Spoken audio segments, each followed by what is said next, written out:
Olá, antes desta entrevista, recomendo-te que ouças a peça que publicamos há 2 semanas, chama-se 32.700 e conta a experiência de uma pessoa com perturbações do comportamento alimentar. Ajudará a entender melhor o que falamos aqui. Esta já agora é uma entrevista com o psiquiatra Tiago Duarte, um dos médicos no núcleo de perturbações do comportamento alimentar do Hospital de Santa Maria, que integra o Centro Hospitalar Universitário Lisboa Norte. É também professor convidado na Faculdade de Medicina da Universidade de Lisboa. Falamos sobre o espectro de perturbações psiquiátricas associadas à alimentação, os fatores evolutivos que as mantiveram ao longo da história, os mecanismos fisiológicos que as perpetuaram, a prevenção e a inclinação medicocêntrica do tratamento. Agora sim, fica com a entrevista. Queria primeiro ir à tua definição de perturbações de comportamento alimentar. O que há de comum entre esta série de doenças psiquiátricas para que elas sejam agrupadas desta forma? Em primeiro lugar, há quem questione se são doenças psiquiátricas ou não. Dentro da ICD, que é a Classificação Internacional das Doenças, foram colocadas dentro da parte da psiquiatria, e o que elas têm todas em comum, inevitavelmente, é uma preocupação ou com a comida, ou com o impacto que a comida tem na tua saúde, ou na tua definição de eu, não é? E portanto, tanto tens pessoas que não resistem à comida, como tens pessoas que conseguem adiar a fome eternamente e perder muito peso. Portanto, o que tem que haver em comum é sempre uma preocupação com a comida e com o peso e com a imagem corporal. Portanto, é isto que há em comum entre elas. E em termos de comportamentos, falamos sempre em doenças associadas a determinados comportamentos. Tens maioritariamente 3, de purga, de restrição e de compulsão? Ou algo mais? Não, os principais são esses. Ou seja, historicamente nunca houve muita dúvida de que havia anoréticas. O Elísio Moura já descrevia isso. A nível internacional também, a própria princesa Sissi da Áustria pesava-se 2 a 3 vezes por dia e tinha um peso muito baixo. E portanto rapidamente se identificou a anorexia, e há descrições muito antigas. Mais tarde, o Gerard Russell foi um psiquiatra, foi um psiquiatra escocês que trabalhou em Londres e falou com uma que ele considerava anorética, que tinha comportamentos purgativos, vomitava, mas tinha pouco peso.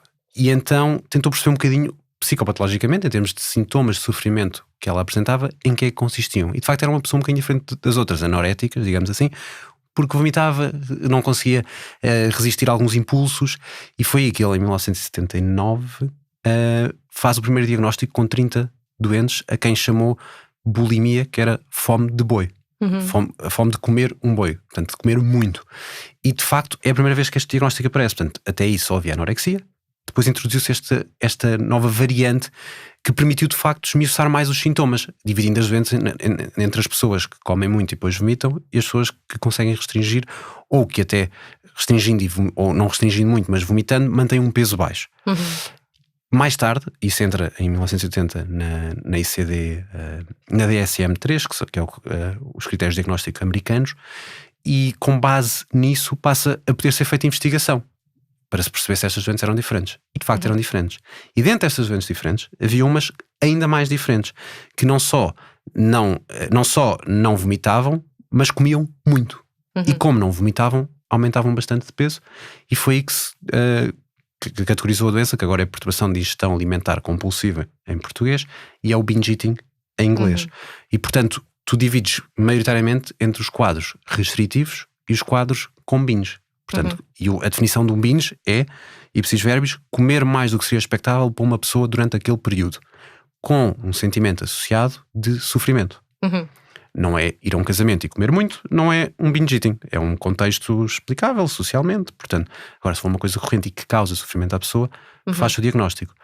Entretanto, há uns novos diagnósticos que poderão vir a ser introduzidos, porque também parecem psicopatologicamente um bocadinho diferentes dos outros, que é a vigorexia e a ortorexia, que é a preocupação com a imagem corporal e querer ter um corpo dito muito saudável, muito do ginásio, ou uma preocupação em comer muito saudável, só legumes, etc., que também de facto causa sofrimento ao próprio, porque se uma pessoa restringe muito os seus hábitos alimentares, não vai ao almoço com os amigos, não vai jantar fora, não vai a uma festa de anos porque há um bolo, e portanto começa a restringir os contactos sociais, e é aí que passa a ser um diagnóstico de uma doença psiquiátrica, porque tem um impacto no funcionamento do dia-a-dia da pessoa. Mas esses 2 casos para já são... Ainda são para further diagnosis, para diagnóstico futuro. Sofrimento psicológico. Sim, tal como o binge eating, portanto no DSM-3, quando eles introduzem este novo diagnóstico de bulimia, dizem há 2 diagnósticos de psiquiatria, anorexia e bulimia, e há um diagnóstico para estudo futuro que é o binge eating. Fez-se o estudo futuro e concluiu-se que de facto é um quadro psicopatológico diferente o suficiente para ser considerado uma doença à parte. Então foi introduzido esse 3º diagnóstico. E é assim que tem sido feito. E portanto passámos de um diagnóstico para vários diagnósticos, mas também de facto com nuances psicopatológicas diferentes, e os doentes de facto são diferentes, e permite-nos ter estudos e fármacos adaptados a cada uma das patologias. Ok, vamos já lá. Queria antes pedir-te para... fala sobre o mecanismo evolutivo associado à compulsão alimentar, que está na base da bulimia e da perturbação de ingestão alimentar compulsiva do binge. Basicamente, há algumas teorias, quase todas elas, como dizer, são evolutivas, em que acontece quer para a anorexia e para a bulimia. O que acontece na bulimia é, se andarmos muito, muito, muito para trás, pelo menos é a crença atual, havia no período dos dómadas pessoas, portanto, historicamente os homens iam caçar mamutes e as mulheres e as crianças iam apanhar bagas. E quando encontravam as bagas, ou comiam as bagas todas naquele dia, ou no dia seguinte podiam chegar lá e outra tribo tinha comido aquelas bagas. E, portanto, num período de muita restrição, tinham muita fome, encontravam uma árvore com bagas, tinham que as comer todas nesse dia. E, portanto, passavam de um quadro de muita fome para um quadro de abundância exagerada até porque não havia frigoríficos, não havia nada, portanto, ou comiam naquele dia, ou aquilo desaparecia. E o que acontece atualmente é isso. O padrão típico de uma pessoa que tem uma bulimia ou um binge é acordar de manhã, o pequeno almoço não come, o meio da manhã não come, ao almoço come uma sandes ou um wrap, uma coisa assim, à tarde não come e chega às 7, 8 da noite, está cheio de fome, não resiste, tal como neste período dos nómadas, abre o frigorífico ou abre o Uber Eats e encontra imensa comida e encomenda tudo ou come tudo. E, portanto, acaba por ser um bocado este o registro. Por outro lado, no quadro da anorexia, também parece um quadro evolutivo. Ou seja, seria expectável alguém que não come há muito tempo, quando encontra comida, querer comer. Mas não acontece isso. Portanto, acontece um bocadinho como as pessoas estão em greve de fome. Há uma altura em que, de facto, aumenta a dopamina e, portanto, os doentes conseguem afastar-se da comida. E, portanto, conseguem aguentar estoicamente a ausência de input energético. E isto também é evolutivo porque nós descendemos dos que sobreviveram e os que tinham muita fome e se punham a cansar-se muito, a ficar em quadros de pânico ou a correr de um lado para o outro, acabaram por morrer. Estes que ficavam muito estoicos, aguentavam muito a ausência de comida, etc., sobreviveram e reproduziram-se. E nós somos uma consequência deles. Daí ser um quadro que ainda hoje prevalece. Isso terá também a ver com a ausência de menstruação? Sim, ou seja, o que acontece é as pessoas que têm uma anorexia entram em modo de poupança de energia. Então o corpo, entre aspas, desliga o que não precisa, como se fosse um submarino, desliga as luzes, desliga o motor, tenta poupar ao máximo para não gastar a gasolina. E o corpo começa a fazer isso. Ou seja, o cabelo fica quebradiço, a frequência cardíaca diminui, a temperatura corporal diminui, as unhas começam a ficar mais quebradiças, a pessoa desenvolve uma coisa que se chama lanugo, que fica com um pelo nos braços para se proteger do frio, e, como é óbvio, desliga, entre aspas, a menstruação. Ou seja, não faz sentido uma pessoa que mal se consegue alimentar ela própria reproduzir-se. As que se tentaram reproduzir ou que engravidaram acabaram por falecer ou assim. Portanto, em termos de evolução, acabou por essas não se reproduzirem, e as que deixavam de ter menstruação sobreviviam e mais tarde reproduziam-se, e portanto nós somos uma descendência dessas. Isto é uma evolução natural, não artificial, e portanto em princípio foram essas que sobreviveram, as que deixavam de menstruar e que poupavam energia até que o quadro psicopatológico desaparecesse e depois voltassem a menstruar. Tanto que é um dos focos principais é ter uma retoma do peso que permita ter a menstruação. E isto é variável de mulher para mulher. Não é com o mesmo IMC em todas as mulheres que elas voltam a menstruar. Queria agora perguntar-te sobre a origem das perturbações de comportamento alimentar e dos processos fisiológicos que vão perpetuando alguns destes comportamentos. As perturbações de comportamento alimentar têm causas variadas de condicionantes genéticas, fatores sociais, características da personalidade e fatores que precipitam, que também são igualmente vastos. Mas é possível, aqui de forma muito generalizada, olhar para estes comportamentos de privação e de compulsão alimentar como formas de lidar com sentimentos negativos e com sofrimento? Sim, ou seja, são mecanismos desadaptativos, não é? Há pessoas que, quando estão muito ansiosas, comem muito, e há outras que, quando estão muito ansiosas, perdem muito peso.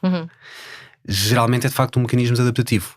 Habitualmente, em termos de fatores de risco, ou assim, por exemplo, para uma anorexia, é uma pessoa já ser assim mais sensitiva, mais isolada, mais criteriosa, muito pontual, com tudo muito arrumadinho. O quadro habitual será uma rapariga que faz balé ou anda na ginástica, onde é dado uma grande importância ao peso, e tem uma amiga ou uma colega que foi selecionada porque tinha menos 1 quilo do que ela, e portanto, como são pessoas muito determinadas, conseguem restringir bastante o peso e acabam por usar isto como ferramenta de aumento da autoestima, ou pelo menos uma expectativa de que a autoestima aumente com isso. É o oposto das pessoas que têm um binge ou uma bulimia, que são pessoas habitualmente muito impulsivas, muitas vezes há consumo de substâncias, tabaco, álcool, etc. Habitualmente há relacionamentos erráticos, vários relacionamentos com curta duração, com muito sofrimento associado, com muita impulsividade, e são pessoas que geralmente têm este lado mais impulsivo. A impulsividade significa fazer uma coisa e depois pensar, e por isso é que encomendam 3 Mac-menus, comem e depois ficam muito arrependidos e vomitam e dizem amanhã que isto vai ser tudo diferente. Portanto, psicopatologicamente são mesmo muito diferentes, daí que serem diagnósticos diferentes. E enquanto as pessoas com anorexia, perante uma adversidade, decidem não, o mundo pode estar todo a destruir-se, mas eu vou manter aqui os meus 42 quilos, e isto dá-me uma segurança porque eu tenho capacidade de moldar a minha pessoa. As pessoas com bulimia dizem não, epá, eu não aguento, tenho que comer, depois comem, arrependem-se. Portanto, são de Mas facto é um mecanismo impulsivas. para lidar com essa... Enquanto umas estão num espectro mais obsessivo, mais de controlo, etc., nas outras é impulsividade, não conseguem resistir. Elas até tentam, não é bem uma definição científica, mas há quem diga que as bulímicas, ou as pessoas que têm binge eating, são anoréticas frustradas e têm muita inveja das anoréticas do controlo que elas têm. As anoréticas têm muito orgulho de não terem a obesidade que a pessoa com o binge eating tem, ou o descontrole das outras, e isso até lhes dá uma sensação de controle. Portanto, mesmo quando vão à consulta e estão outras pessoas na sala, elas olham para as outras e sentem-se muito orgulhosas e competem entre elas. Portanto, as anoréticas sabem que a pessoa que está internada tem menos 1 quilo, ficam com inveja e querem ter menos 1 quilo também, porque no fundo, apesar de quererem curar-se, por outro lado querem ser a mais anorética possível. Aí a relação de pares pode ser contraproducente pode ser contraproducente. Daí que atualmente com a vinda das redes sociais, TikToks, etc., há imensos Instagrams pró-Ana, que é assim o nome que se dá, onde é explicado maneiras de perder peso e de ingerir certas quantidades de líquidos, ou fazer dietas onde só se come pepino ou coisas assim do género, onde cada uma delas tenta ser mais anorética que as outras. E daí que poderá a prevalência estar a aumentar. Por outro lado, também as pessoas são muito mais atentas. Este tipo de programas também puxam um bocadinho para que as pessoas se informem sobre estas doenças e considerem que pode ser um quadro patológico e referenciarem a consulta. Portanto, quando dizemos que a prevalência aumenta, pode ser um bocadinho por isso. Por outro lado, também, de facto, com um telemóvel que nos permite aceder a qualquer tipo de informação na Terra inteira, se houver alguém nos Estados Unidos que tem uma anorexia e que publica estas coisas, as outras vão seguir. E não é raro ter uma doente em consulta que está a seguir no Instagram uma outra doente que eu também estou a seguir em consulta e diz que gostava de ser como ela. Isto não é assim tão incomum. Certo, sim, mas depois ficamos sempre aí na dúvida de se há maior, não havendo estudos epidemiológicos, se há maior prevalência ou se estamos simplesmente a falar de um maior diagnóstico, maior awareness. É provável que a prevalência tenha aumentado, contudo, de facto, o número de internamentos isso parece ter-se mantido nos últimos tempos. Portanto, acho que há mais consultas, há mais pessoas a virem. Não sei se há pessoas mais graves do que havia. De facto, tem que se fazer estudos mais aprofundados sobre isso, e nós estamos a tentar fazer alguns nesse sentido. E eu te pedi também para falar sobre os mecanismos fisiológicos que mantêm este comportamento, ou estes comportamentos.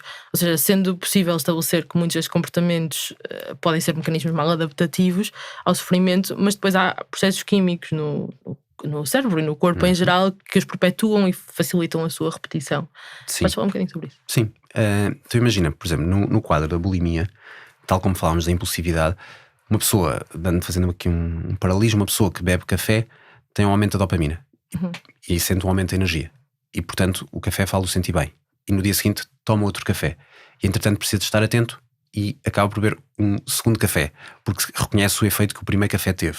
E isto vai-se perpetuando. Isto acontece com o café, acontece com os doces, acontece com alguns filmes, com algumas experiências que fazemos, que aumentam a dopamina, sobretudo no núcleo accumbens, que é um núcleo associado, e também na amígdala, associado à parte das emoções. O que acontece nos quadros da bulimia é que, se nós quiséssemos criar uma pessoa bulímica, uma receita para fazer, tens um filho e queres que esse filho tenha uma bulimia, a receita seria expô-lo desde criança a quadros traumáticos, experiências más com a comida, não dar alimentos energeticamente apropriados, ou seja, restringir muito os legumes, os hidratos de carbono de absorção lenta, que é tipo as massas, o arroz, sei lá, quinoa e assim. E, portanto, tinhas uma criança onde dizias durante a manhã nas aulas não vais comer nada e à hora do almoço eu vou dar-te um bulical ou vou dar-te uma panqueca. E, portanto, sempre que comem comida muito, muito açucarada, muito, muito palatável, que aumenta muito a dopamina. Então a pessoa, até há quem diga, e isso é difícil de avaliar, e também é um diagnóstico for further diagnosis, para diagnóstico futuro, que as pessoas com binge eating o que têm é uma adição à comida, porque se em vez de comida fosse álcool, eram considerados pessoas com alcoolismo. Só que como todos nós comemos, onde é que nós pomos o risco do que é comer muito ou comer pouco? O risco pomos onde é o desconforto para a pessoa. Mas podemos considerar que a pessoa tem uma adição à comida, porque chega a casa e não resiste à comida.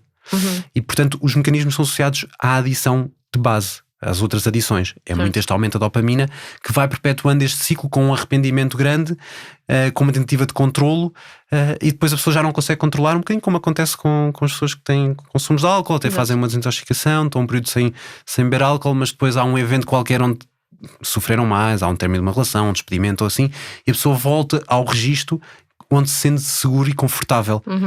E como de facto isto aumenta a dopamina, a pessoa sente-se muito bem e, portanto, vai comer muito, depois arrepende-se, tenta vomitar, depois no dia seguinte voltamos ao mesmo. E, portanto, este é um mecanismo que perpetua o quadro da bulimia, o quadro do binge eating. Na anorexia é o contrário. Há várias maneiras de lá chegar. Há pessoas que chegam porque de facto não é incomum terem um excesso de peso, tinham 75 quilos, um IMC de 27 e começam a perder peso, até chegam a um IMC, um índice de massa corporal, de 22, 21, mas depois, como começam a receber alguns elogios, pensam, se eu tiver um IMC de 18 ou 17, as pessoas ainda me vão fazer mais elogios, e portanto em termos de ranking social, onde há as pessoas têm uma tendência a valorizar as pessoas que são magras versus as pessoas que têm excesso de peso. Uma hierarquização, não é? Há uma hierarquização, ou seja, as pessoas consideram que as pessoas que têm excesso de peso ou são preguiçosas ou não se cuidam do corpo delas, e portanto elas não querem ser associadas a isso, e portanto sentem que se forem mais magras podem ter mais sucesso, podem ser mais contratadas para empregos, podem atrair mais pares amorosos, e portanto elas querem muito, começa geralmente por aí. Há várias maneiras de lá chegar, mas começa por aí, ou pela ginástica em que é preciso ter um peso X para entrar numa categoria. Portanto, há várias maneiras de lá chegar, mas é quase sempre por uma tentativa inicial de uma dieta.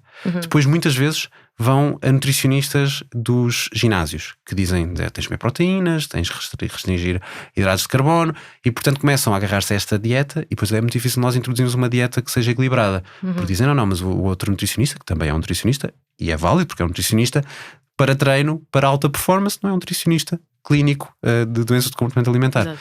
E agarram-se muito a isto. E depois o que acontece é que, à medida que o peso baixa, deixa as raparigas, isto geralmente são sobretudo raparigas, deixam de menstruar, há alterações de estrogênio, há alterações da hormona luteínica, alterações da progesterona, o corpo começa a adaptar-se e aumenta a produção de colesterol, e portanto muitas vezes as pessoas dizem, não era melhor fazermos umas análises, ela está tão magra, era melhor fazermos umas análises. E nós já sabemos o que é que vem nas análises. Vem uma glicose baixa, portanto o açúcar vem baixo, vem muitas vezes o LDL, que é um tipo de colesterol elevado, porque o corpo, dado que não tem hidratos de carbono, vai destruir as gorduras. E portanto, quando nós vamos ver em circulação, parece que tem uma dislipidemia, uma alteração de colesterol, que não tem. É uma adaptação do corpo a tentar partir gorduras para alimentar o resto do corpo, sobretudo porque é importante manter o cérebro ativo. E apesar do nosso cérebro ter 1 kg e 300, portanto, façam um corpo, imaginemos, de 50 kg, ele consome 20% do que ingerimos. Portanto, ele consome 80% vai para o corpo, 20% vai para o cérebro, e portanto o cérebro tem que estar ativo, porque senão as outras funções do corpo não funcionam. E portanto, há várias maneiras de chegar lá, mas depois, quando se entra neste registro, estas alterações hormonais perpetuam o ciclo numa tentativa de sobrevivermos. Aumenta também o cortisol, que é uma hormona do stress, portanto a pessoa está sempre sob stress, sob tensão, ansiosa, preocupada com o que acabou de comer, preocupada com o que vai comer a seguir, e portanto, de facto, quando as pessoas vêm à consulta e nós depois até medicamos ou damos algumas indicações, a pessoa sente um alívio enorme porque a vida dela é 100% a pensar em comida. Acordam a pensar no que é que vão tomar ao pequeno almoço, depois estão a comer o pequeno almoço com sofrimento, depois ficam a pensar o quanto eu comi e tenho que fazer exercício, e depois fazem algum exercício, depois já estão a sentir-se culpados porque vão almoçar, e portanto é quase uma prisão dourada em que estas pessoas estão. Sim, e falavas também de um mecanismo que perpetua esta obsessão, não é? É uma pseudoatrofia. Sim. Podes explicar um bocadinho esse mecanismo? Basicamente, o próprio cérebro também começa a perder peso. E portanto, quando nós fazemos uma ressonância magnética, o cérebro está mais encolhido. Perde peso, sobretudo à custa da água. E portanto isso é chamado uma pseudoatrofia, porque depois, quando a pessoa recupera o peso, a atrofia deixa de existir. E de facto, quando há uma pseudoatrofia do cérebro, ele encolhe todo, e portanto as vias que habitualmente estão ativadas nas pessoas saudáveis ficam de facto menos eficazes, não é? Todos nós, quando não comemos, sentimos que não pensamos com a mesma velocidade, com a mesma rapidez, e o que acontece é que ficam mais rígidas, mais restritivas, mais conscienciosas, metem muitas regras e portanto não conseguem sair desta rigidez. E portanto esta rigidez acaba por ser protetora, porque permite-lhes continuar neste processo de não comer. Certo. E como é que funciona a body dysmorphia? Sim, é a dismorfofobia corporal. Pode ser um sintoma ou um diagnóstico. Portanto, também é um diagnóstico. Há pessoas que têm uma dismorfofobia, especificamente, por exemplo, o nariz. Não gostam do nariz, ou não gostam de uma zona da coxa, ou assim. E a preocupação delas é apenas com a coxa. Enquanto há outras pessoas que têm preocupação mais genérica. Habitualmente, as pessoas com anorexia, a preocupação é mais genérica. É uma sensação geral do corpo. E até se pode considerar que em alguns momentos estão psicóticas, porque elas factualmente estão magras. E nós olhamos ao espelho e dizemos: vês uma pessoa magra ou uma pessoa gorda? Eles dizem: vejo uma pessoa gorda, tenho imensa gordura nos braços. E não tem, objetivamente. Portanto, factualmente não tem. Porquê que não chamamos psicose?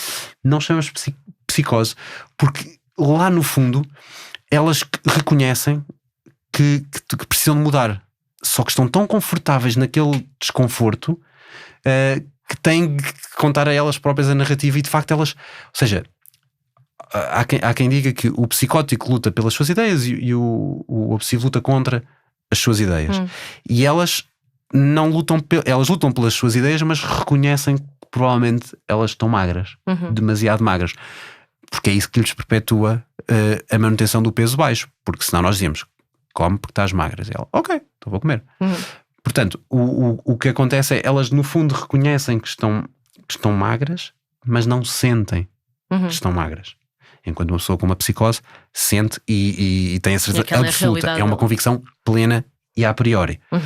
Ali não. É uma convicção de facto, mas elas lá no fundo reconhecem que se calhar deviam comer, mas não conseguem assumir isso. E portanto querem manter muito o peso baixo. Mas portanto há até quem descreva uma voz anorética, é uma coisa que elas dizem que é descrito pela maior parte das pessoas com anorexia, como se fosse uma voz, um diabinho que lhes diz quando estão a comer: atenção que isso vai tudo para as tuas coxas, atenção que se começares a comer vais perder o controle e ficas com excesso de peso e nunca mais consegues parar, e portanto tem lá atenção, continua com as nossas regras, que isso é que dá tranquilidade. E esta voz é muito desconcertante, causa muito sofrimento.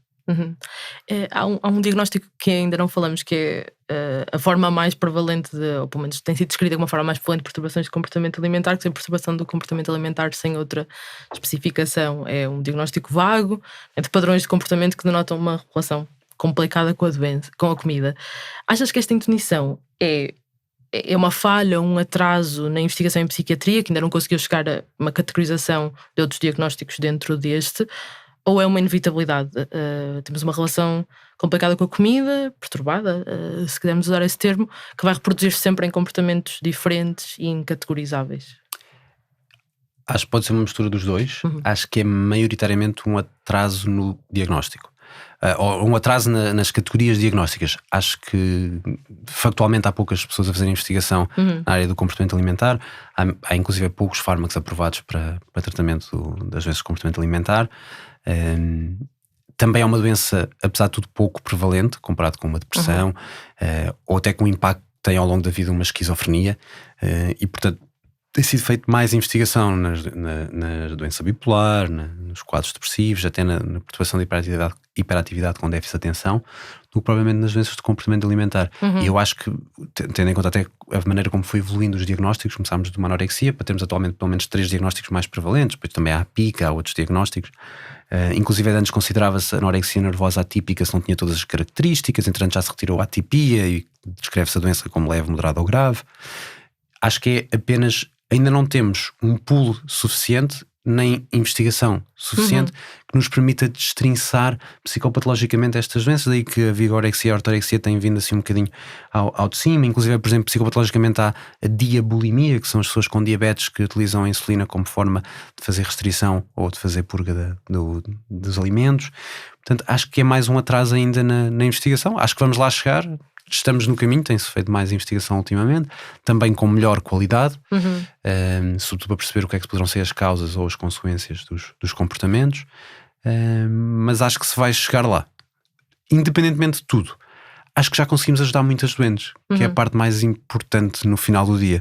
Ou seja, mesmo uma perturbação de comportamento alimentar sem outra especificação, que curse com uma perda de peso, com uma preocupação com o corpo, mas que, por exemplo, não tem de alterações menstruais ou outro tipo de alterações hormonais secundárias, nós vamos tratar com uma doença mais semelhante dentro das que temos os diagnósticos. Portanto, se é mais um quadro restritivo ou é mais um quadro de binge ou de bulimia.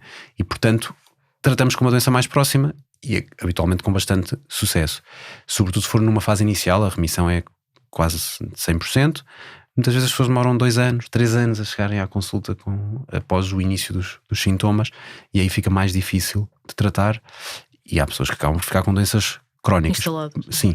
Portanto, por um lado não tem havido investigação suficiente, por outro lado, como os doentes acabam por ser tratados na mesma, vai ficando essa indefinição. E de facto é ali um pool de doentes onde até está a maior prevalência, porque ou não tem as características todas, se calhar também temos que reformular algumas das características, e os últimos critérios que saíram em 2018 do ICD já são mais abrangentes dentro da anorexia e da bulimia, o que permite colocar mais pessoas nesse diagnóstico, e provavelmente a médio prazo vão estar menos pessoas nesses doenças de comportamento alimentar sem outra especificação, porque vão ser aglutinados num outro diagnóstico ao qual elas são mais parecidas. Queria ter lendo algumas citações de uma conversa em particular com uma pessoa com perturbações de comportamento alimentar.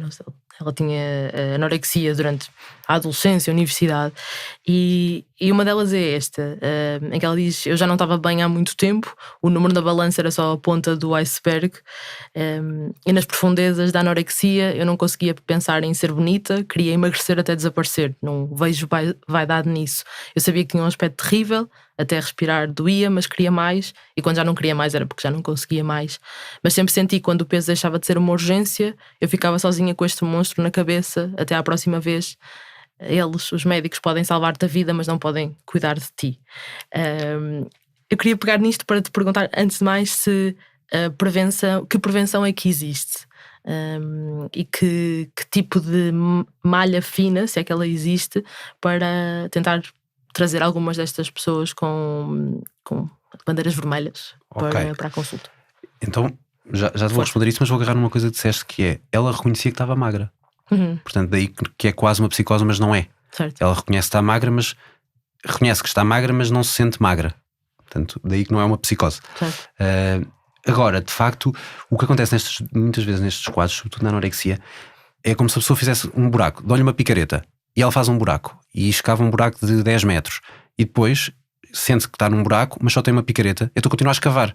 Portanto, continua a usar o mesmo modelo que permitiu passar dos 80 quilos para os 50 e que na altura funcionou para se sentir bem, e continua a usar o mesmo padrão de comportamentos à espera de se sentir melhor, até que esses comportamentos deixam de ser funcionais, tornam-se disfuncionais. E o que nós temos que conseguir explicar à pessoa, e que leva algumas consultas às vezes e algum tempo, é que tu não precisas dessa picareta, tu precisas de uma corda. E ela diz: mas eu com a picareta sinto muito segura. Eu digo: mas tens que agarrar na corda para sair desse buraco. E o que ela descreve aí é: ok, eles agarravam na corda e punham-me cá em cima na terra, mas eu tinha que fazer o trabalho. A questão é, enquanto ela está lá em baixo, é muito difícil fazer o trabalho, precisamente porque o cérebro tem uma pseudoatrofia, porque os pensamentos ficam muito rígidos. Portanto, o foco inicial, inevitavelmente, é pôr um peso saudável. Porque se não tivermos um peso saudável, a própria psicoterapia é pouco eficaz, porque há pouca flexibilidade. E, portanto, quando se diz a psicoterapia, não é conversa, é uma terapia, é um tratamento, é para tratar. Tal como fisioterapia não é jogging. Fisioterapia é para tratar e é para fazer durante um período, não é para a vida.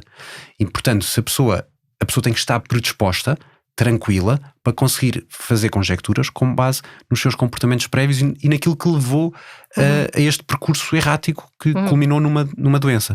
Por isso é que é tão importante o peso para pensar, não é? Sim, por isso é que nós nos focamos no peso.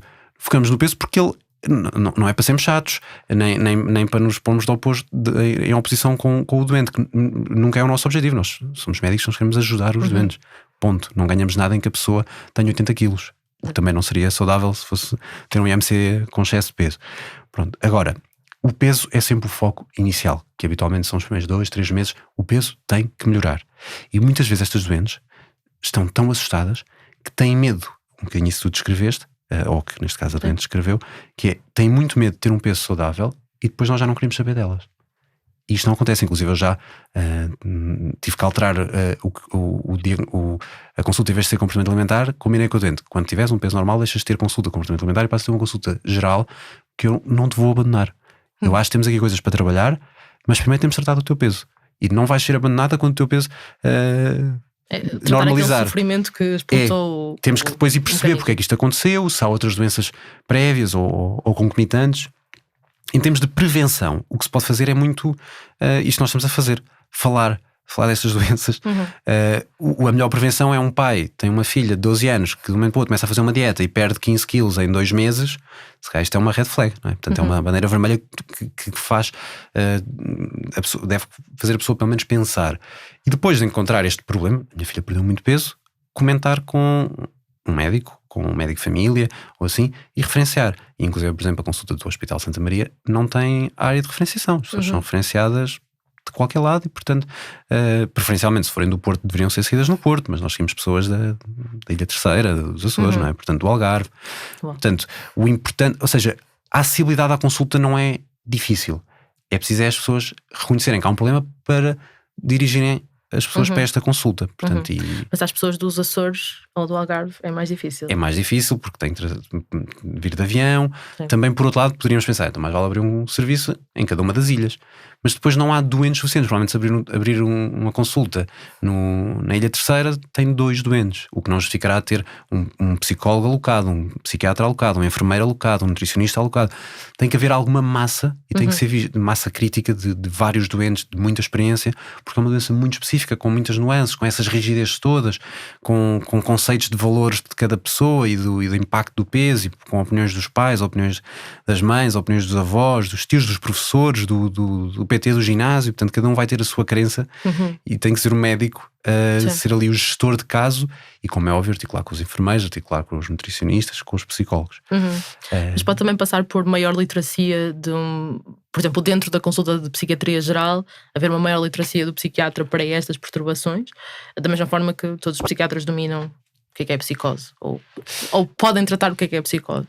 Ou seja, a psicose pode ser tratada por todos, em teoria é um ato médico, todos os psiquiatras podem tratar tudo o que é alocado à psiquiatria. Claro que há quadros específicos, nomeadamente a gerontopsiquiatria, onde tens pessoas com demências ou as pessoas com perturbações de substâncias que têm nuances específicas, com grupos terapêuticos, com desintoxicações, portanto há nuances mais específicas. Tem havido mais interesse pelos psiquiatras por esta área do comportamento alimentar nos últimos anos.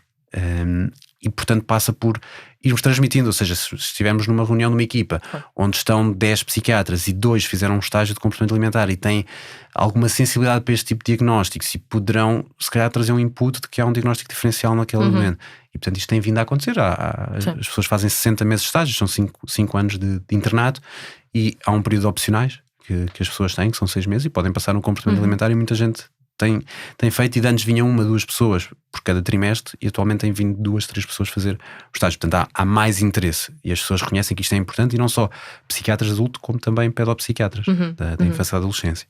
E quando as pessoas chegam tarde à consulta, ou pelo menos chegam com aquela sensação de porque é que não vieste há 1 ano ou há meio ano, o que é que isso te diz automaticamente sobre o prognóstico daí para a frente? Epidemiologicamente e estatisticamente diz que o prognóstico é pior. Sempre. Ou seja, se uma pessoa começou a perder peso em setembro e vem à consulta em novembro, perdeu 15 quilos entre setembro e outubro, e a mãe ficou muito preocupada e encaminhou ao médico de família, o médico de família encaminhou à nossa consulta, e em novembro ele está na nossa consulta, e a meio de novembro começa a fazer o tratamento, o prognóstico inevitavelmente é melhor do que estar 1 ano com baixo peso, com alterações de estrogênio, alterações do colesterol, com o cérebro a sofrer. Depois isto também tem impacto social, ou seja, uma pessoa que esteja 1 ano assim, baixa as notas, isola-se dos amigos, termina relacionamentos. Portanto, isto tem um impacto muito maior do que se a doença for descoberta muito rápido. Portanto, o mais importante é trazer rápido à consulta. E à consulta de comportamento alimentar, porque muitas vezes o que acontece é eu acho que ela está com umas alterações aqui da parte alimentar, e marca uma consulta com um nutricionista geral que tem indicação, mas não para estes casos, e portanto o nutricionista dá as suas opiniões, mas que também não tem experiência em doenças de comportamento alimentar, tem experiência no comportamento alimentar e no impacto da nutrição no corpo, mas não nas doenças de comportamento alimentar. Inclusive é um mestrado que nós também damos no Santa Maria, e portanto é uma coisa tão específica, e não há muitas pessoas a fazer isto em Portugal, que as pessoas devem ir à consulta específica. Ao contrário de um quadro depressivo, que quase qualquer psicólogo ou psiquiatra saberá, tem de saber diagnosticar e tratar. Mas é mais difícil um diagnóstico, ou é mais facilmente ignorado uma perturbação de comportamento alimentar num homem, por exemplo, dada a desproporção de género que tem, é mais fácil ela passar oculta durante algum tempo? Sim. Ou seja, de facto existe menos. Epidemiologicamente existe menos. Nos homens, às vezes começa-se a perceber, porque de facto começam a fazer muito ginásio, deixam de fazer outras coisas para ir ao ginásio, começam a perder muito peso. Geralmente são quase sempre pessoas que tinham excesso de peso na adolescência, e aos 18, 19 anos começam a fazer muito ginásio, e há um corte claro com o funcionamento prévio. Acho que as anorexias nos homens são identificadas relativamente rápido. É mais difícil identificar também nas mulheres, mas nos homens sobretudo o binge eating ou a bulimia, porque de facto o excesso de peso nos homens, apesar de tudo, socialmente é mais aceito. É mais fácil ver o sofrimento numa mulher anorética do que num homem. E mesmo obeso, a parte bulímica, ou seja, não é por acaso que se fala no dead bod, não é? Ou seja, é relativamente aceito que um homem tenha barriga, o que também é questionável, não é? E portanto um homem com barriga e que tem um binge eating, é só um homem que gosta de comer mais e é um bom garfo, não é? E portanto passa mais entre os pingos da chuva, e muitas vezes este diagnóstico causa, ou seja, este quadro causa sofrimento à pessoa. Até gostava de conseguir controlar melhor esta impulsividade, mas ninguém considera que é um problema, enquanto se for uma rapariga com excesso de peso, mais facilmente as pessoas se calhar vão apontar o dedo, vão fazer bullying, e portanto isto aumenta a prevalência nas mulheres, mas também aumenta a probabilidade de elas virem a uma consulta por terem sofrimento, verbalizarem isto com um médico, com um colega, com uma amiga, com o pai, que procura uma ajuda. Portanto, acho que é uma mistura entre maior diagnóstico, maior diagnóstico nas mulheres, menos nos homens, mas também o dos homens de facto passa mais entre os pingos da chuva, infelizmente. Eu queria pedir para explicares como é que os fármacos no controle destes comportamentos. Habitualmente, o fármaco assim de eleição nos quadros da anorexia é a olanzapina, que é um antipsicótico, dá-se em doses muito baixas, porque pode alterar a condutibilidade cardíaca, pode ter assim outros efeitos secundários. Portanto, não se usa nas doses que se dá habitualmente a um doente com uma esquizofrenia. Portanto, dá-se doses baixinhas. Este fármaco permite que as pessoas à noite durmam mais, baixam o metabolismo e ajuda numa fase inicial a afastar esta voz anorética. E portanto, a pessoa chega à consulta, nós quase sempre damos medicação quando chega ao Santa Maria, porque já vai com este atraso todo diagnóstico. Teve que contar a alguém, foi a um médico, foi referenciado, andou noutros nutricionistas, e portanto quando chega lá o quadro já é grave o suficiente. E portanto quando dizem, chega ao Santa Maria, toma logo um medicamento. Toma logo um medicamento porque demorou muito tempo a chegar lá, habitualmente. Pronto. Daí que nós damos este fármaco. Os riscos a médio e longo prazo do fármaco são irrisórios quase, ou seja, acho que não há motivo para as pessoas ficarem assustadas. Claro que depois os pais dizem, mas é mesmo preciso tomar medicação. Pronto, e nós aí também desconstruímos um bocadinho a ideia. Agora, de facto, o medicamento dá um empurrão, porque a pessoa chega lá, nós dizemos, ok, então em vez de comeres essas 600 calorias por dia, vais ter que aumentar para 1000. E a pessoa diz, sim, faça-me o plano. E depois chega a casa e não faz o plano. E o pai está a cozinhar com azeite e a pessoa vai lá e tira com colheres de azeite para o lavatório. Ou os pais dizem que têm que comer 3 colheres de arroz porque é o que vem no plano e só querem comer uma. E portanto isto gera discussões em casa e piora o prognóstico. Nós, ao introduzirmos este fármaco, a pessoa fica muito mais tranquila. A tal coisa de estar a pensar na comida antes de comer, estar a pensar na comida enquanto se come, estar a pensar na comida depois, reduz imenso. E portanto a pessoa começa de facto a conseguir ingerir um bocadinho mais alimentos, o peso começa a aumentar e portanto tudo o que perpetuava o quadro vai começando a destruir-se aos poucos e portanto a pessoa vai aos poucos aumentando e quando o peso normaliza, este fármaco retira-se, quase sempre. Paralelamente, muitas vezes há sintomatologia depressiva associada, inclusive há um quadro específico de depressão, que é a depressão melancólica, cujas características são: é um quadro depressivo, com humor depressivo, anedonia, portanto diminuição do prazer, diminuição da energia, às vezes ideias de morte, e que cursa com diminuição do apetite, que muitas vezes tem uma perda de peso. E estes são às vezes os diagnósticos errados, ou seja, a pessoa vem à consulta referenciada por uma anorexia e o que tem é um quadro depressivo. Ela até diz, eu gostava de ganhar peso mas não consigo, não tenho apetite. Isto é diferente de, por favor, não aumente de peso, portanto, psicopatologicamente. Portanto, estas seriam depressões melancólicas e não anorexias. Não obstante, muitas vezes o quadro da anorexia cursa com sintomatologia depressiva que configura um diagnóstico de depressão. Portanto, dura mais de 15 dias, de facto tem estes sintomas associados e muitas vezes nós associamos também um antidepressivo numa fase inicial. Quando o peso começa a normalizar, pelo menos o antipsicótico é retirado relativamente rápido e o antidepressivo ficará a fazer mais algum tempo, enquanto aproveitamos esse período também para ter esta abordagem mais psicoterapêutica e ou incluir em grupos terapêuticos ou fazer psicoterapia individualizada. Em termos de fármacos, em termos de psicoterapia, há várias correntes, isto ainda em termos de anorexia. Sim. Pode-se fazer uma psicoterapia sistémica ou familiar, onde é abordada a questão com a família, os familiares também vêm à consulta, questiona-se a cada um deles qual é que é o problema, o que é que acham que se está a passar com a rapariga ou com o rapaz, questiona-se ao rapaz o que é que acha que se está a passar, ou a rapariga. Noutra vertente pode ser mais cognitivo ou comportamental, é outra das linhas, que também tem aprovação, onde basicamente tentamos que os pensamentos sejam alterados pelos comportamentos e vice-versa, portanto alterando o comportamento não vai haver a consequência, portanto o pensamento não surge, e alterando o pensamento também não haverá o comportamento, isto super simplificando. E contudo, o que nós temos verificado, e isso é, pelo menos eu acho interessante, quando se tentou fazer estudos para aprovar estas psicoterapias, tinha que se fazer um placebo. E, portanto, comparava-se terapia sistémica com cognitivo-comportamental com Specialist Critical Care Management. Portanto, eram especialistas que, em psiquiatria ou psicologia, que em vez de fazerem algo com guidelines e estruturado, apenas conversavam sobre o dia, sobre a família, mas nada estruturado, não era uma psicoterapia, era uma conversa. Mas era uma conversa todas as semanas. E verificou-se que estas pessoas melhoravam imenso. Inclusive, em algumas situações, o placebo foi melhor do que a terapia cognitivo-comportamental. O que é que isto nos leva a dizer? É que estas doenças também são doenças muito da relação. E muitas vezes nós fazemos aqui um limited reparenting, que em português fica reparentização limitada, onde basicamente fazemos de pequenos pais destas pessoas e estamos lá para ouvir os problemas sem sermos críticos, com aceitação incondicional.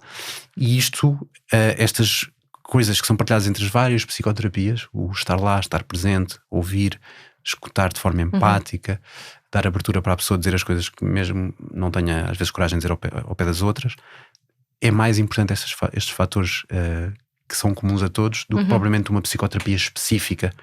É mais a psicoterapia específica, é mais para nós temos uma linha guia e temos um raciocínio e uma estrutura. Mas, portanto, a maioria delas funcionam. Era aquilo que dizia na citação de podem salvar-te, mas não podem cuidar de ti, que esta pessoa em particular sentia nessa necessidade de cuidarem de mim. De que alguém cuida dela, que a leva ao colo e a coloque num sítio mais confortável. Não é? E de haver o tempo de trabalhar construir esta relação saudável com a comida. Sobre isso, ia te perguntar quantos psicólogos é que há no teu serviço e quantos é que faltam? Ok, então, fazendo uma analogia, no hospital, eu estive a trabalhar em Londres e eles tinham aproximadamente 30 psicólogos para 6 psiquiatras e nós no Santa Maria temos 7 psiquiatras para 3 psicólogos. Portanto, o Serviço Nacional de Saúde é sobretudo médico-cêntrico, portanto também é mais fácil contratar médicos, porque há exames de saída, há notas e, portanto, quando se faz um concurso é pela nota e é muito fácil. Quando é um psicólogo tem que se ir avaliar cada um dos currículos e, portanto, às vezes é mais difícil contratar os psicólogos. Portanto, quantos é que faltam? Muitos. Muitos mesmo. Portanto, e não só no comportamento alimentar. Depois estes psicólogos também são alocados a outras especialidades. Portanto, acho que faz sentido contratar mais, porque nós muitas vezes queremos até referenciar para consulta de psicoterapia e com doentes a virem todas as semanas, os psicólogos não têm um limite de pessoas que conseguem ver e, portanto, acho que os doentes saem prejudicados por não haver mais psicólogos. E sentes na tua consulta que, por causa disso, falta tempo para fazer esse trabalho de cuidado, que pode não ser do psiquiatra, pode ser do psicólogo, mas não havendo recurso, no sentido em que, como ser... não há mais psicólogos, acabamos por ser nós a fazer esta tal reparentização limitada nas consultas, mas as consultas também têm 15 minutos, 20, são muito curtas, portanto não é a duração que está alocada habitualmente a consultas de psicologia, e há muitos doentes a virem, e portanto era bom nós podermos ver o doente, diagnosticarmos e ter maioritariamente consultas de psicoterapia e menos com o psiquiatra. Não sendo isso possível e havendo mais psiquiatras, acabamos por ser nós a fazer o trabalho. Então a abordagem que nós temos feito é integrar os doentes em grupos terapêuticos que também têm evidência e, portanto, é possível numa hora estarem 8 pessoas no grupo e, portanto, aumenta-se a abrangência de pessoas que podem ter este tipo de apoio. O internamento, tipicamente, o internamento se coloca quando há um risco de saúde física grave, não é? Quando, por exemplo, por desnutrição.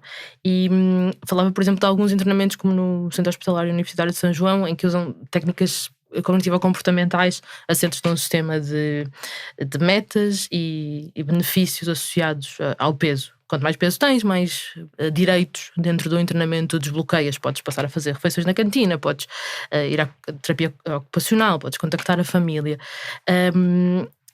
Queria perceber como é que vocês faziam no internamento, em particular no Santa Maria, e se é útil promover a recuperação à base desta fuga ao castigo, digamos. Ou seja, não só em psiquiatria, mas no geral, é melhor premiar o sucesso do que punir o insucesso. Se um pai quer que o filho tenha boas notas, é melhor ele premiar as boas notas do que castigar quando elas correm mal. Isto é a base cognitivo-comportamental. É melhor premiar, ou seja, fazer um reforço positivo de um comportamento correto do que uma punição negativa de um comportamento errado. E, portanto, quando uma pessoa entra no internamento, habitualmente está a comer muito, muito pouco. Se nós deixarmos a pessoa ir à cantina, ela vai comer pouco. Portanto, vai passar uma semana e o peso vai se manter. Portanto, não podemos dar essas benesses entre aspas. As benesses não são necessariamente estruturadas, porque provavelmente no São João poderão ser mais estruturadas, mas, ou seja, habitualmente no início têm que comer e inclusive não podem sair da mesa de refeição durante meia hora, que é para não irem, por exemplo, vomitar. Não é? Portanto, é para nós conseguirmos controlar esta componente. Apesar de tudo, por exemplo, os outros doentes que estão internados com quadros psicóticos ou assim, até por uma questão de privacidade não têm acesso a telefone, computador. Estas raparigas, como são mais novas, habitualmente estão na escola, também para não os prejudicar, muitas vezes consegue-se pôr a verem aulas online ou terem acesso ao telefone algumas vezes por dia. Portanto, os benefícios que vão surgindo não é só porque elas conseguiram aumentar de peso, é porque como o peso está melhor, elas também já podem de facto fazer mais coisas. Vocês não fazem uma terapia estruturada nesse sentido de habitualmente a nossa abordagem é mais sistémica, de facto, portanto, familiar, e portanto fazemos entrevistas 2 vezes por semana no internamento estruturadas com o grupo todo, onde estão todos os técnicos e a pessoa que está internada, trazemos a família lá, abordamos o que é que em casa precipitou este quadro, o que é que mantém este quadro. Há famílias que não comem juntas e portanto a pessoa cozinha para ela própria e cozinha o que quer e portanto se não quer comer não come. Depois ficam todos muito surpreendidos porque é que a filha entretanto tem uma anorexia, não é? Portanto, ou seja, nós temos um foco grande no peso, porque o internamento é sobretudo para ganhar peso, e quando tem alta do internamento tem logo consulta passado uns dias na consulta externa e depois tem consultas semanais.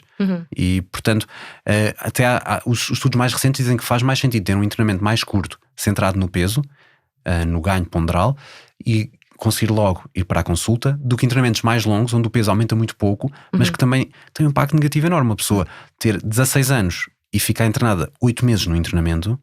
Na psiquiatria de adultos. Na psiquiatria de adultos quer dizer, tem um grande impacto, não é? Não estão com os amigos, não vão às aulas, atrasam 1 ou 2 anos letivos, não é? Portanto, isso também é muito deletério e, portanto, daí o foco ser muito grande no ganho ponderal. Inclusive, se a pessoa tiver um baixo peso, mas não for assim tão baixo, nunca chega a ser internada. A maioria das pessoas com anorexia não são internadas. São internadas quando há um risco para a saúde, um risco, digamos, médico. Esta idade fica aqui na adolescência, entre a pedopsiquiatria e a psiquiatria de adultos, e eles acabam muitas vezes por cair na psiquiatria de adultos. É por falta de resposta da pedopsiquiatria? É por... Tem a ver com a estruturação dos serviços, ou seja, acabou por se desenvolver serviços de comportamento alimentar, sobretudo na psiquiatria de adultos. Há outros países onde de facto há um risco. Há uma ponte, ou seja, as pessoas são seguidas na pedopsiquiatria, portanto, da infância e adolescência, até aos 18 anos e um dia transitam para adultos. Nós no Santa Maria, de facto, não temos idade, portanto, tanto vemos pessoas com 13 como vemos pessoas com 50. Portanto, o tratamento é mais contínuo. Agora, a Estefânia também interna doentes com doenças de comportamento alimentar. E até tem uma abordagem um bocadinho diferente de nós. Nós internamos na psiquiatria, portanto estão na área da psiquiatria, e eles na Estefânia internam na pediatria. E, portanto, enquanto o peso não aumenta, eles estão internados ao cuidado mais médico, e os psiquiatras vão lá fazer um apoio. E quando o peso normaliza, transitam para a psiquiatria da infância e da adolescência, para o internamento da pedopsiquiatria.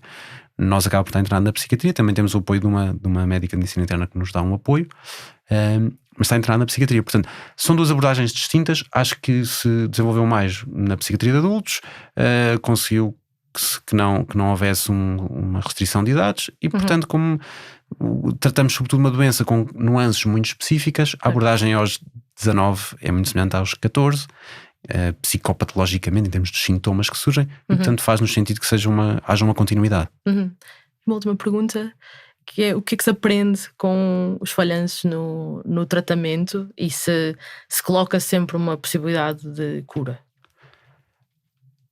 Sim, acho que ou seja, acho que é possível curar a base. Agora, a nossa personalidade é muito difícil de mudar. E, portanto, a pessoa que passa por uma experiência destas, chegou a uma experiência destas, por ter alguns traços de personalidade mais vincados numa determinada direção que não é necessariamente saudável. Ou seja, serem demasiado rígidos ou demasiado voláteis e demasiado impulsivos. E, portanto, muitas vezes esta experiência é tão traumática que as pessoas mudam radicalmente. Dizem, não, eu não posso voltar a ter aquele peso. Aquilo é tudo menos ter aquele peso. Outras vezes há um percurso mais crónico, e o que todos os estudos e a nossa prática clínica revelam é que quanto mais cedo nós tratarmos, mais às vezes isto foi só um acidente de percurso e tudo segue normal. Agora, ter uma doença do comportamento alimentar aumenta a probabilidade também de ter outras doenças no futuro. Portanto, muitas vezes uma pessoa tem uma anorexia aos 16 anos e depois aos 33, num contexto de um divórcio, tem um quadro depressivo com ideias de morte. Portanto, ter qualquer doença psiquiátrica aumenta o risco de ter uma outra doença psiquiátrica. Muitos dos genes são compartilhados. Portanto, a resposta é um nim. Muitas ficam 100% curadas, outros ficam parcialmente curados. Portanto, é uma doença dos terços. Um terço que recupera totalmente, um terço fica com sintomatologia subcrónica e um terço não melhora quase nada. Sendo que nós podemos ser mais otimistas se o tratamento for mais cedo, e de facto a minha experiência é que os doentes melhoram e podem não melhorar a 100%, no sentido em que se calhar ao longo da vida vão ter muitas pessoas, por exemplo, tiveram uma anorexia e depois mais tarde são influencers alimentares e dizem que deves comer esta quinoa porque é muito saudável, etc. E até são muito aclamadas pelas outras pessoas, e elas então têm que continuar a comer de forma saudável para as outras pessoas, e serem um exemplo para as outras pessoas, quando o que está na base é uma dificuldade de flexibilizar a alimentação. E portanto elas comem muito saudável, que toda a gente é ótimo comer saudável, mas não cometem pequenos desvios, nunca se desviam. Não construíram uma opção. Nunca. Ou seja, mantêm um peso saudável, vão muito ao ginásio, são muito saudáveis, mas não comem fast food, uma coisa assim. Nem que não haja, ou seja, chegam ao como se calhar às vezes estar no aeroporto, só há fast food e preferem não comer, para não comer o fast food. E portanto estas pessoas de facto se calhar não ficaram 100% tratadas. E esse é o nosso trabalho ao longo das consultas, de conseguir desmistificar o impacto da alimentação. O que é uma alimentação de facto saudável, não é? Se uma pessoa prefere não comer a comer fast food, claro que não vou recomendar a ninguém que coma fast food, mas entre comer fast food e não comer nada durante 12 horas, se calhar é melhor comer fast food, não é? E portanto às vezes fica com estes quadros subsindrómicos, com estas nuances. A pessoa fica sempre um bocadinho mais preocupada, sempre olha muito para os tamanhos das roupas ou assim. Muitas vezes ficam assim alguns resquícios da doença. A comida continua a ocupar um espaço considerável na cabeça. Mas também um bocadinho. Mas, ou seja, é diferente ocupar um espaço considerável e ser uma pessoa que tem uma preocupação alimentar com deixar de fazer a vida normal, deixar de menstruar, acabar a ficar internada, perder muito peso. Portanto, há graus de gravidade. Certo, sim. Obrigada. Nada. Esta entrevista foi feita por mim, Margarida David Cardoso. O Bernardo Afonso fez a edição de texto e de som. Fazem ainda parte da equipa Fumaça Fred Rocha, Joana Teresa Batista, Luís Marquês, Maria Almeida, Nuno Viegas e Ricardo Esteves Ribeiro. Metade do trabalho desta redação já é pago por pessoas como tu, que contribuem mensalmente para que o Fumaça continue a existir. Se ainda não fazes parte, considera juntar-te a elas e à comunidade Fumaça em fumaca.pt/contribuir. Até já!